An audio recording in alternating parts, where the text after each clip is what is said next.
Hi, I'm Detective Hakeem Smith with the Barrington Police Department, and I serve as your school resource officer for Barrington 220. And here's your safety tip of the day in regards to transportation. There are over 4,000 railway accidents every year. Whether on foot or by car, only cross railroad tracks at designated railroad crossings. Remember to always stop, look, listen before crossing a train crossing. Never try to drive around lowering gates. Never ignore signals and always use caution. Before you begin to cross, wait for gates to fully raise and for all lights to stop flashing. If your car stalls on the tracks, quickly get everyone out, even if you don't see a train coming. My second tip of the day is about crosswalks. Whether you walk, bike, or drive, take 5 seconds to follow crosswalk safety guidelines. For pedestrians, always cross at marked crosswalks. You forfeit your right as a pedestrian if you cross elsewhere. Obey any pedestrian signals and look left, right, left to make sure the road is clear in both directions before crossing. Put your phones away and turn your headphones down when crossing the street. Bicyclists, yield to pedestrians. Use marked bike paths or multi-use paths when available. Obey vehicular traffic signals and laws on the roadways. Use extra caution as you transition between bike paths, roads, and sidewalks. Be aware that your actions are unpredictable to drivers and pedestrians. And that is your Safety 220 tip of the day. From the Barrington Police Department, I am Detective Hakeem Smith. Have a fantastic day, Barrington.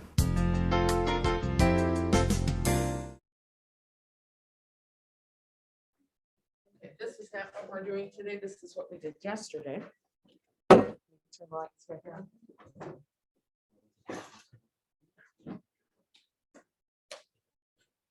So the first thing that I want to do is go over homework questions if you have them.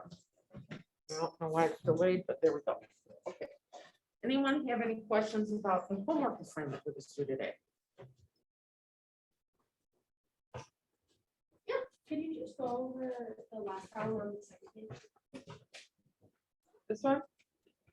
Yeah, I'm glad you asked. Kids have a hard time finding the inverse for this type of function. So what I did was I switched my x's and y's and I solved for y, right? So when I did that, I had to multiply through by y minus 1. You see that? So I multiplied both sides by y minus 1 to get myself here. I have x times y minus 1, and then this quantity times y minus 1, the y minus 1's cancel, right? Right? Okay. Then I distributed the x. The goal is to solve for y. So once I get here, what I'm looking to do is get all my y terms on one side and my non-y on the other. So I moved 2y to the left and I moved the negative x to the right. And after I got here, I was able to factor out a y and then divide by y by x minus 2. And now I have my inverse function. Make sense? Anything else?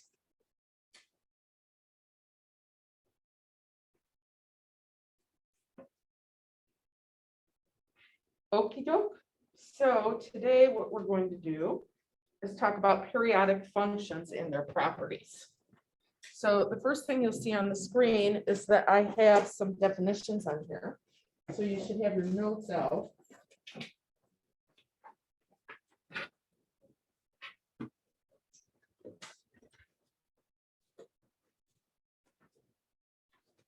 So a periodic function is a function that repeats, okay?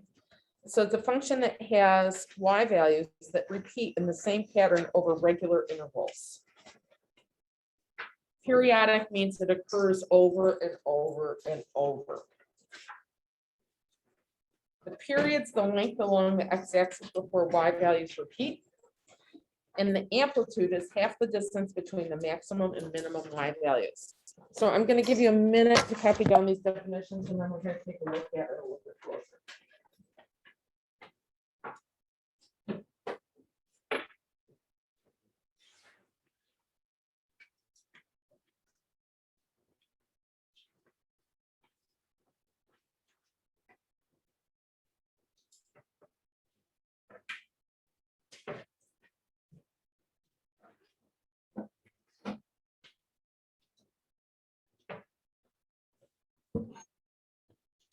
when you're done, put your stylus or pencil down so that I know.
Good.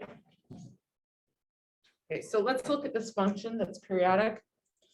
It doesn't show this here, but to be periodic, it means it's going to repeat to positive infinity and negative infinity. So this graph would keep going.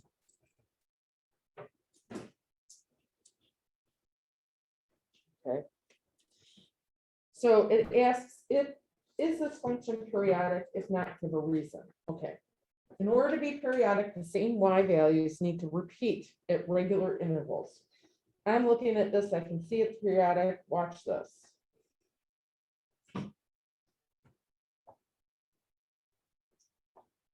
You see how this pattern repeats exactly over and over again? Okay. That's what it means for a function to be periodic. It repeats at regular intervals. So yes, it is periodic. I want to give the domain. Now, remember I said, when a function is periodic, in these particular cases, we're going to assume that it repeats over as x increases and also x decreases. So my domain is going to be from negative infinity to infinity. My range goes from my minimum y value to my maximum y value. -3 to 3. Notice the square brackets on the -3 and 3 because I actually touch this -3 here. I actually touch the +3 there. Okay. The period is the length of time before my function repeats again.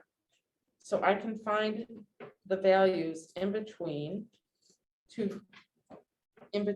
where that pattern is, right? So it would be 1 minus a -3 or 4. Now, what's interesting about it is that kind of doesn't matter where I count from, right? I count from here to here, or if I go backwards this way. So if I have, wait a minute, did I do that wrong? 1 minus a -3. No, I didn't. Okay. So originally I was looking from my maximum points, but I can also measure from the minimum points as well. So I could say, well, my period's -1 minus a -5.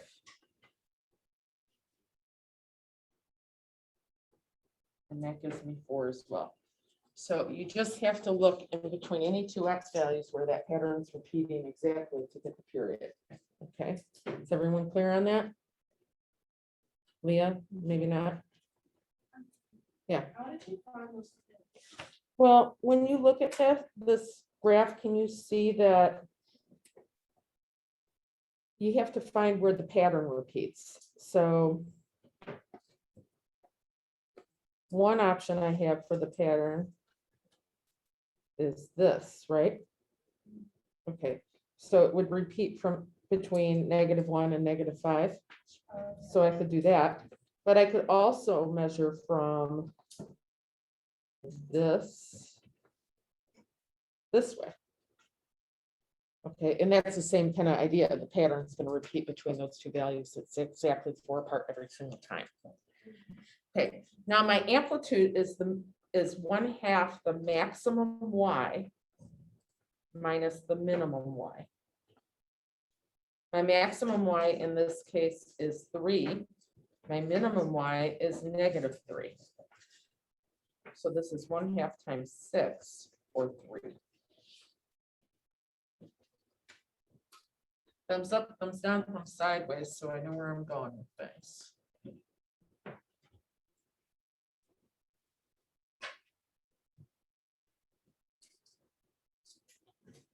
Everyone good? Okay. Giovanni, good?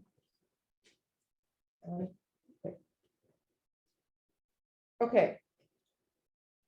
What do you guys think? Do you guys think this one's periodic? I think it is, right? Yes, it is. Do you see that it's going to repeat after it goes this interval? That pattern would just repeat again. My domain on a periodic function is -infinity to infinity.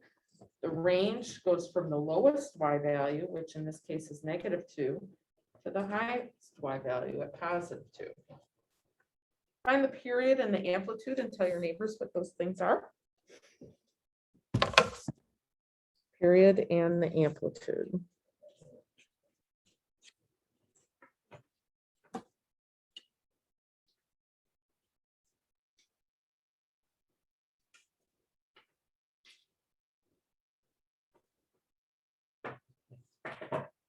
Tell your neighbor what you got.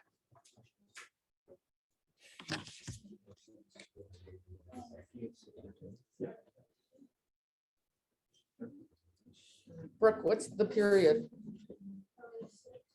Yep.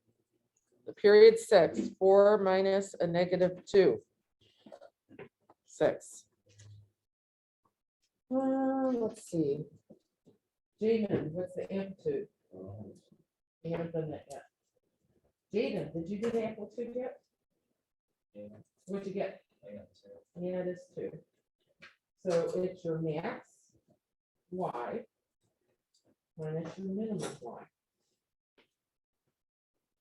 1/2 of 4 is 2.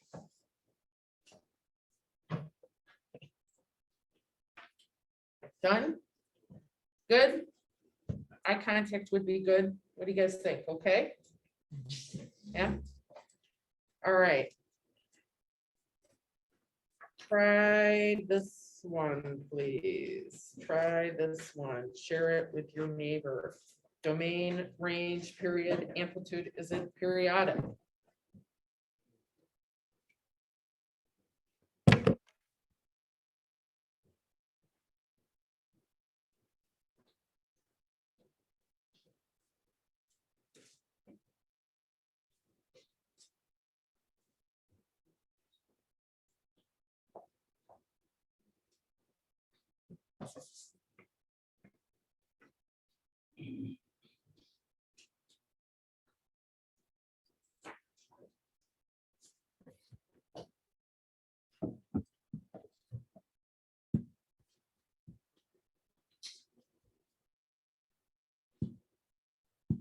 When you're done, put your stylus down so that I know.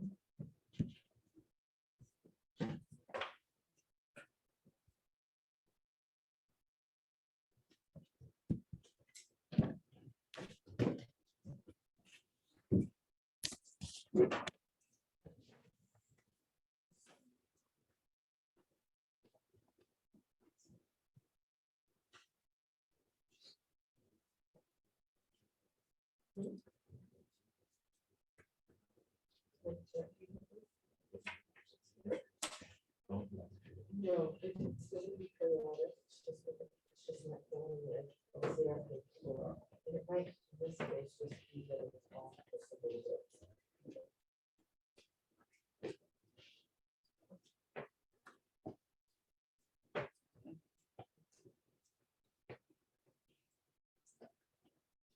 What do you guys think? Do you think it's periodic? I do. I do. Someone pointed out, it doesn't quite look like it's falling at integer values, those maximums and minimums, right? So that's kind of a pain. But you have to do your best job of estimating what that period is. So the Y values repeat every 3.1 units. And look at this. So if I start here and go out one pattern, I'm going to be there, which is a little bit past the 3. So I'm guesstimating it's 3.1. It's a little bit more than 3. Okay. The amplitude is 3. It's 1/2 the max minus the minimum.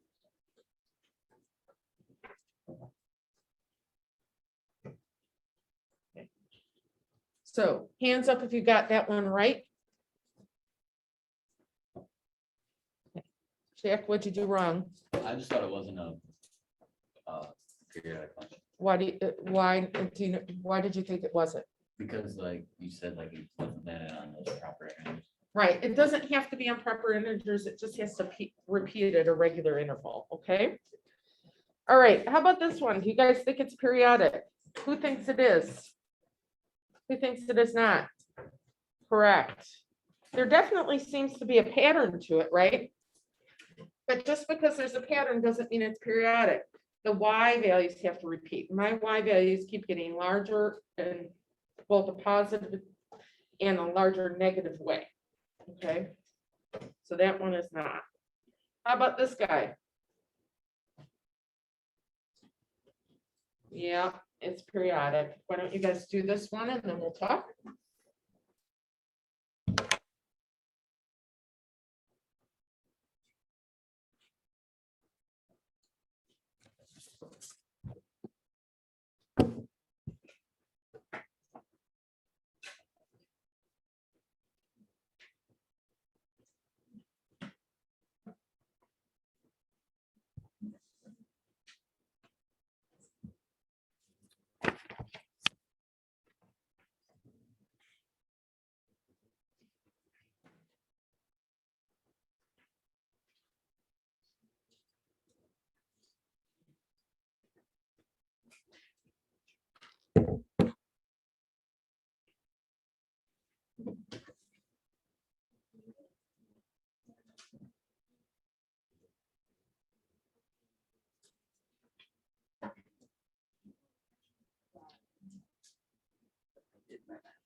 Be sure to compare with your neighbor when you're done. You might have a different answer than them, and then you'll be able to figure out if either one of you went wrong.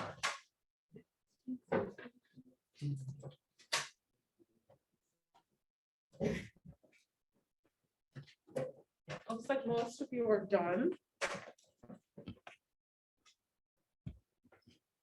Okay. So yes, it's periodic. The Y values repeat every 6 units. This is my domain. My range goes from -infinity or -3 to +3. Period is 6, amplitude is 3. Raise your hand if you got it right.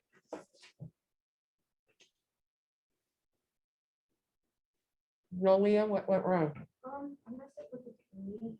Okay, do you understand why the period 6?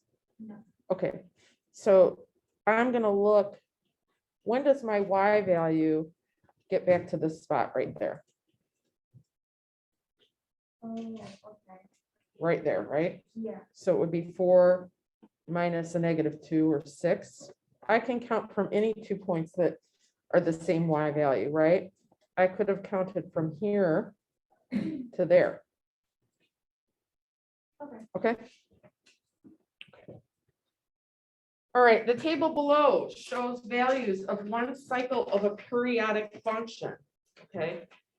It's telling you it's periodic. You cannot assume it's periodic. It's telling you that it is. The graph of f of x consists of straight line segments that connect the consecutive points in the table.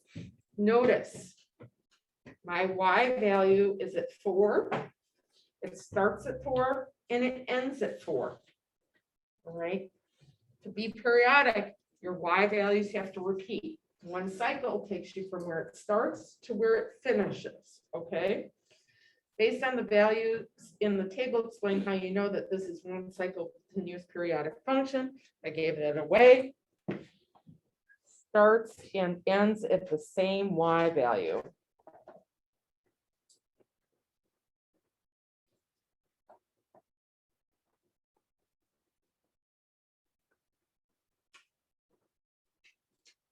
I want to identify the period and amplitude of f of x, justify your answers. So I'm going to measure my x intervals between where my y's repeat. So 3 minus a -4. What's your question? So on the last one, like the Y value, like the green curve circle, the Y value repeated to where it once was an interval 2, but then it went back to later. Yeah, but you have to look at the whole pattern. Right, so like from the table, how would you know? If it's not? From that table, they're telling you it's periodic. Okay, but I get what you're saying. That would, this one would be really hard to tell from a table, right? Okay. Okay, if it's gonna be one period though, it has to start at the Y value and end at the same Y value. So as I look for the period, I am subtracting the X values where my Y value repeats. So this is my period. And the amplitude is going to be 1/2 the maximum Y, which is 4, minus the minimum Y, which is -2. So that's 1/2 of 6, or 3.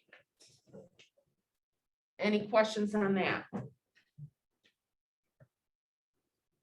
Don't get confused. Every year when I give this test, kids look at the period and they go, well, or they go, it must be 1 minus a -4. You have to go from same Y to same Y.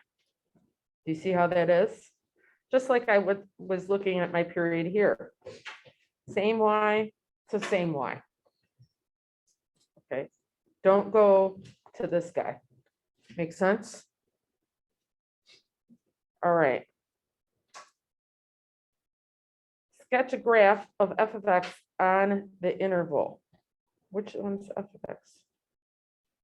Okay. Here's f of x. We know it's periodic.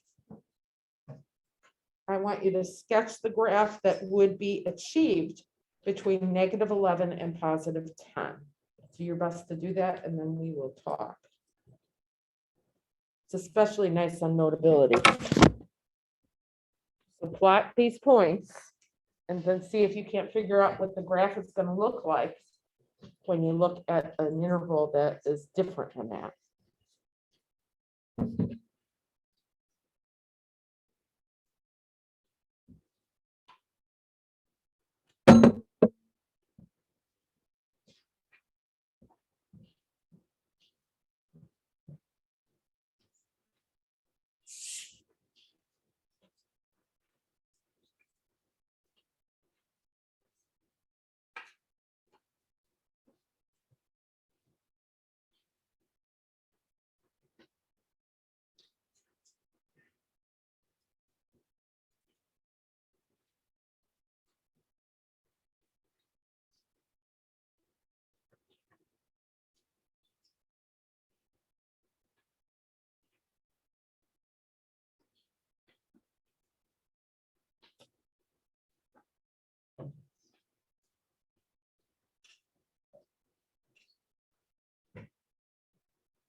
Okay.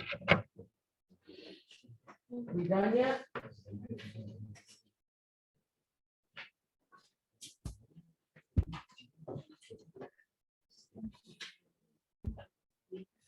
This is what it should look like.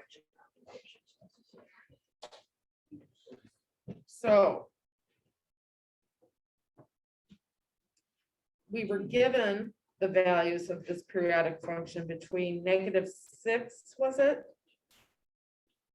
No, -4.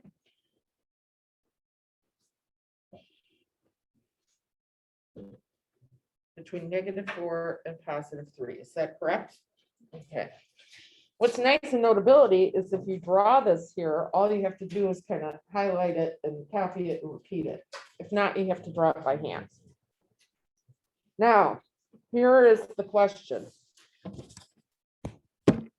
It's great, this periodic function is drawn here, but I now want to find the values of f of 15, which I could probably pretty easily figure out from this graph, and f of -7, and I do not want to copy this graph over and over and over again until I get to -77, right? So what we have to do is figure out how many periods more this goes, and I usually will look at from the origin, right? So let's see here. If I take 15 and I divide by the period, what was the period again? What was the period? I lost track. 7. Let's divide by 7. Think back to elementary school where you did long division. And we said that's a remainder of 1, right? Okay, so that means from 0, I'm going to go out 2 periods to the right with the remainder of 1, right? So if I go out 2 periods, I have this guy here. I go out again, and then I have to go 1 more. So my f of 15 would be equal to -2. Does everyone see how that goes? 2 periods with a remainder of 1. So you're going to go 1 past the end of the period.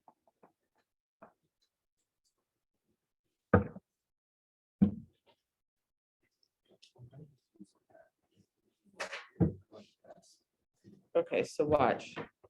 If I look at how this looks from the origin, f of 15 means I have this guy, right? And that goes from, oops, I did one extra thing. Hold on. So I have this, right? And I'm going to go out 2 periods. There's the second one. And then f of 15, I have to go 1 unit past the second one. And 1 unit past the second one is this right there. That's how I got the -2. Okay, now -7, -77 is a little different. So let's look at this a minute. Let's take -77 and divide by 7. That gives you negative 11, remainder 0, right? So I'm going to go negative 11 periods left. So here it is, right? Here's 1 period to the left, 2 periods to the left, and every time I go a period to the left, do you see what my Y value is? It's up at positive 2. So I go 11 periods left and no further. If I had had a remainder 1 in a negative way, I would have had to go, okay, well, that means I need to go 1 more unit right from here, right? So that would have put me up here. Okay, remainder 0 means I'm gonna go 11 out that way, no remainder, and it's going to end up right there. Mark, what was your question? Do you have to start like going from 0? Yeah. It has to be from 0 because it's telling you how many periods away from 0 you're going, right or left. Yeah. How did you get like the 7? Where did the 7 come from? That was my period. So you divide by the period and you're looking mainly at the remainder. Okay, let's do one more just because it makes me feel better. Okay, what is f of negative 72? So we're going to divide that by the period.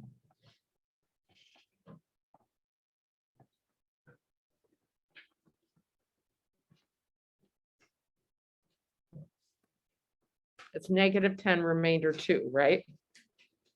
Okay, so that means this guy is going to go out 10 periods to the left, but then go 2 units further than that. So from here, I'd have to go 2 units further than that. So that would put me up at 3. Does that make sense? Gwen? Yeah? Armand? Good? Yeah? Everyone with me? Okay. So I have posted an assignment out for you online for periodic functions. I wanted you to use that in practice so that you know what's coming up. Next week on Monday, we're going to be talking about characteristics of functions. We're going to put everything together that we've talked about, increasing, decreasing, greater than 0, all that good stuff. On Tuesday, we're going to review, and then on Wednesday, we will have the unit test. Okay. What time are we out today? 15, good. That'll give you guys time to work.